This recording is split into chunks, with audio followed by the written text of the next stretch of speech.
Foot.fr, fournisseur officiel de football.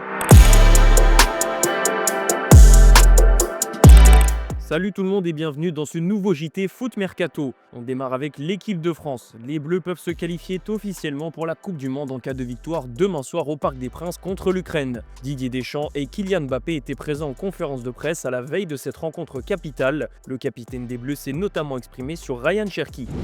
C'est un talent spécial. Pour moi, il a un don qu'il est en train d'exploiter, qu'il est en train de se mettre en marche pour exploiter au max ce don qu'il a, ce talent qui est inné et qui est très spectaculaire. C'est un garçon qui s'est très bien intégré dans le groupe, qui s'est très bien intégré à Manchester City, ce qui n'est pas facile. On voit qu'il a déjà créé une connexion spéciale avec ses coéquipiers, une connexion spéciale avec son numéro 9. Donc c'est quelque chose qui est extraordinaire pour lui. J'espère qu'il va continuer comme ça. Et en France, avec l'équipe de France, il a bien commencé quand il est arrivé avec nous en juin. Après, malheureusement pour lui, il a été blessé. Je pense que là, il a une occasion de pouvoir revenir. Je pense que c'est bien pour lui et j'espère qu'il va être aussi bon qu'il est à Manchester City parce que pour nous, ce sera top.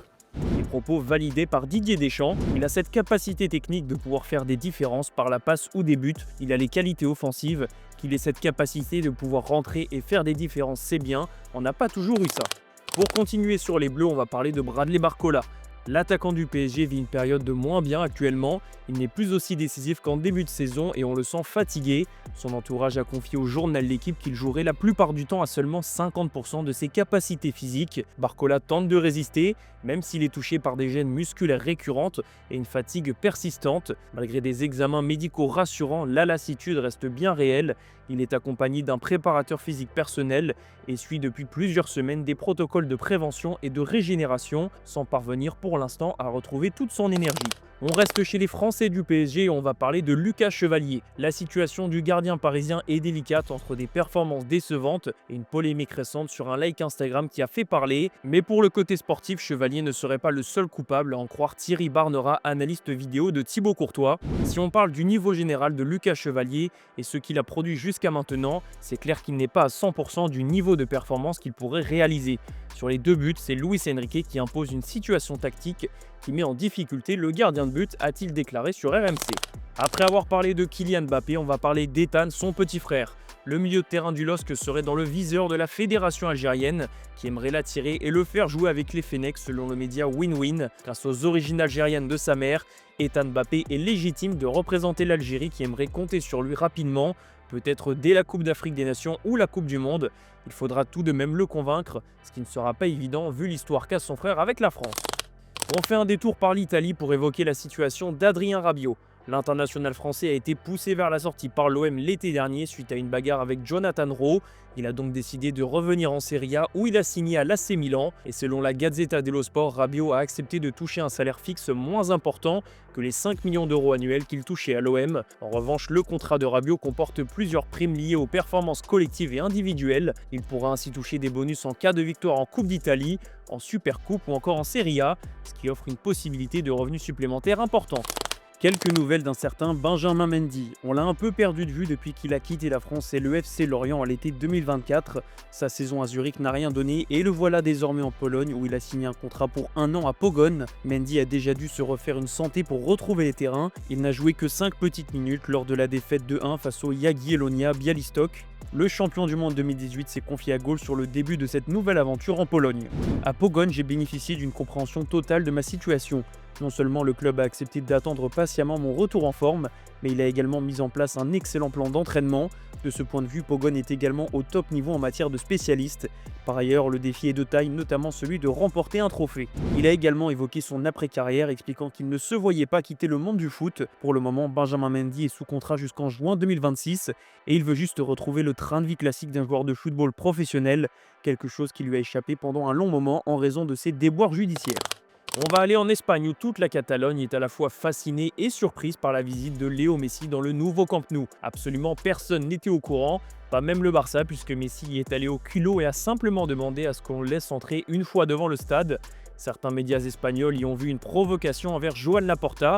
Donc le président du Barça a répondu. C'était un geste spontané et typique du barcelonisme. Je ne le savais pas, c'est chez lui. Quand on m'a raconté comment ça s'était passé, j'ai trouvé que c'était un geste sympathique, spontané et typique du barcelonisme. C'est une relation correcte, je ne lui ai envoyé aucun message.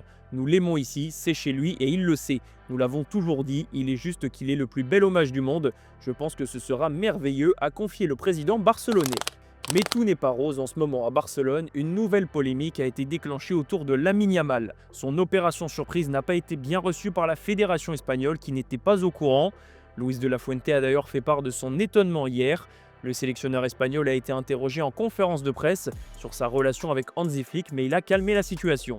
Si j'avais quelque chose à dire à un collègue, je le ferais en privé. Je ne le fais pas publiquement car je peux me tromper. J'ai regretté le manque d'empathie de Flick parce qu'il a été sélectionneur.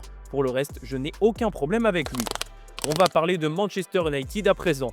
Les Red Devils vont mieux depuis quelques semaines, ça n'empêche pas la direction de travailler sur les mercatos à venir. Selon The Sun, Manchester United serait prêt à faire une offre d'environ 115 millions d'euros pour Elliot Anderson, le milieu de Nottingham Forest. Mais avant d'envisager un transfert aussi important, Manchester va devoir dégraisser. Casemiro, Bruno Fernandes ou encore Rasmus Højlund, les candidats sont nombreux, on verra comment se débrouille le club mancunien. Lui a quitté l'Europe mais voudrait y revenir rapidement, c'est Joao Cancelo. Le latéral d'Al Hilal est sous contrat jusqu'en 2027, mais un comeback en Europe lui fait de l'œil. Évidemment, je rêve de retourner en Europe. Il me reste 1 an de contrat avec Al Hilal, mais je suis toujours ouvert à de nouvelles aventures. Joao Cancelo n'aura sans doute pas de mal à avoir des prétendants. L'ancien joueur de la Juventus, de Manchester City, du Barça et du Bayern Munich n'a que 31 ans, et son talent a de quoi intéresser la plupart des clubs européens. Un petit mot sur Oscar, l'ancien joueur de Chelsea. Après avoir fait une grosse partie de sa carrière en Chine, le milieu offensif brésilien est revenu au pays à Sao Paulo. Les dernières nouvelles ne sont pas bonnes. Oscar a été victime d'une complication cardiaque lors des tests physiques. Résultat, il a été directement pris en charge à l'hôpital. Son état s'est stabilisé, mais il va rester en observation pour passer des tests complémentaires. Selon Globo, Oscar est sous surveillance cardiaque depuis le mois d'août, suite à une anomalie détectée. Et en fonction des résultats aux examens qu'il a passés, Oscar pourrait prendre sa retraite sportive plus vite que prévu. On va finir sur une note positive. Robinho Vaz est le tube du moment à Marseille. Il a même été élu Olympien du mois d'octobre par les supporters de l'OM. C'est Geronimo Rulli et Pierre-Emerick Aubameyang qui lui ont remis son trophée dans une vidéo très sympa. Je vous laisse sur ces images. Merci d'avoir regardé ce JT et on se retrouve demain matin dans la revue de presse. Oui, le petit, il est fort. Hein. Trop fort. Il mérite. Ouais, il est là. Félicitations, gars. T'es content? T'es content? Ça c'est bon, le manito. Merci. Tu vas danser un peu? Non. Oui, tout dans Ah ouais, t'es obligé un petit peu là. Ah ouais, gros, plus de buts. Oui. On va faire salto de jeu.